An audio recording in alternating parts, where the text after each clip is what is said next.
What's up, everyone? Welcome back to another disc golf price picks video. So the board just dropped for WACO, which will be this weekend, Friday, Saturday, Sunday, 3-round tournament in Texas. A little bit of an overview. The weather looks to be phenomenal. A lot warmer than it was last time. Wind doesn't seem to be a huge factor. There could be a little bit of thunderstorms early in the morning, but I don't think it'll affect the card yet. We'll definitely have to keep looking at it as it gets closer to the round, but as of now, weather looks ideal. Um, the course layout is essentially the same as it's been the last few years. In 2022, 2021, par 63, some minor changes, but overall, pretty much the identical course. Um, so I'm not looking at last year's round one because it was like 20, 25 mile per hour winds, 30-degree weather, just completely different than what it was. The course ended up playing about 3 to 5 strokes harder on average if you looked at the overall scores. So I'm just going to kind of throw that one away for now, given it's not that good of a comparison. So yeah, let's dive into it. I have 3 plays today. I will say a lot of the lines came out pretty fair. So for Las Vegas Challenge, a lot of the lines for both of the rounds came out either super low or super high. So I think these lines were definitely more priced more accurately. Um, so it'll be interesting to see how this works out. But the number one play for my model also had this as the number one play, which I looked at, is Isaac Robinson over 57. So Robinson did play well last year. He played, a little bit above his ranking, in the 1040s, low 1040s. Um, Seen kind of as a wood specialist, great putter, and that's kind of where I think there's areas for regression from him. He was first overall in Circle 1X putting, C1X putting last year. So I just think, that 94%, if he just, you know, misses just one or two within the first round, he can easily go over that 57. So that's one of the reasons for Isaac Robinson. Second is a 58, which is what he would need to hit, was about a low 1030-ish rated round, which is about where he's rated today. So if he plays about average, gets through it, finishes at 58, which is about where his rating's at, this would hit. So in order for this not to hit, he would have to shoot a 56, which is around the 1047-ish range, give or take a few points, which is, almost 15 points above where he's rated. So he's definitely capable of shooting a good round, a hot round. I just think it's unlikely, given where this line is at.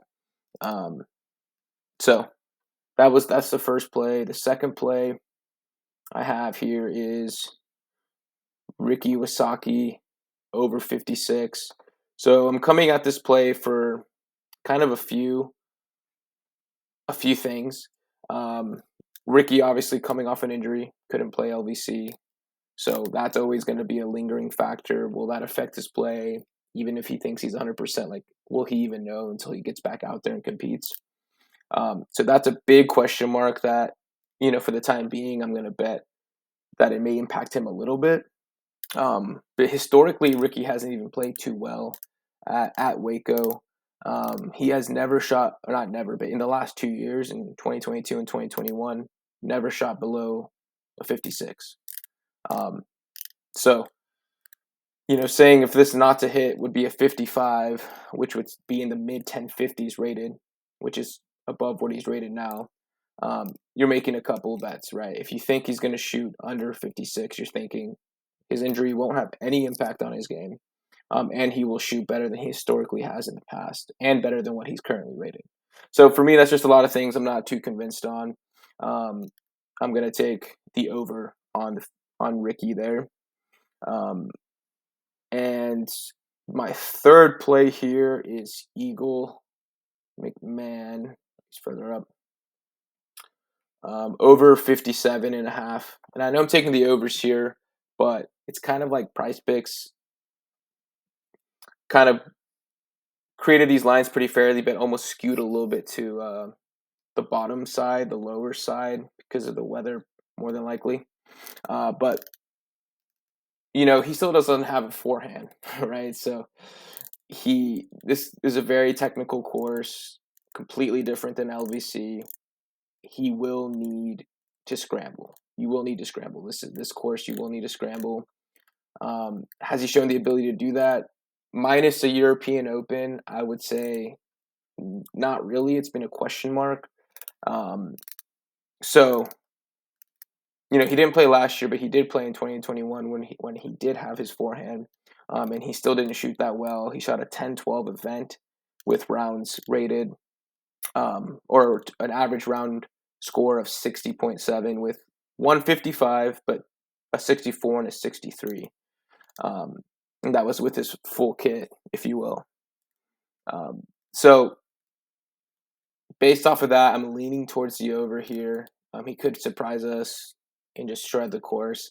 I highly doubt it based off of history, but that's where I'm leaning. And a 57 would be in that 1040-ish range, which is kind of where he's at right now. So for this not to hit, similar to Isaac, would need to be a 1050, about a 1047-ish rated. So you'd have to basically bet that Eagle would play above his rating for this to go lower, which I just don't think is a good bet. So that wraps up my three main plays. A lot of the other ones are real toss-ups. So I didn't really get a good feeling on any of them. So that's why I settled with these three.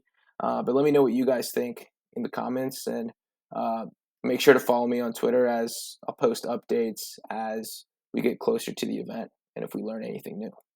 So appreciate the time, guys. Till next time.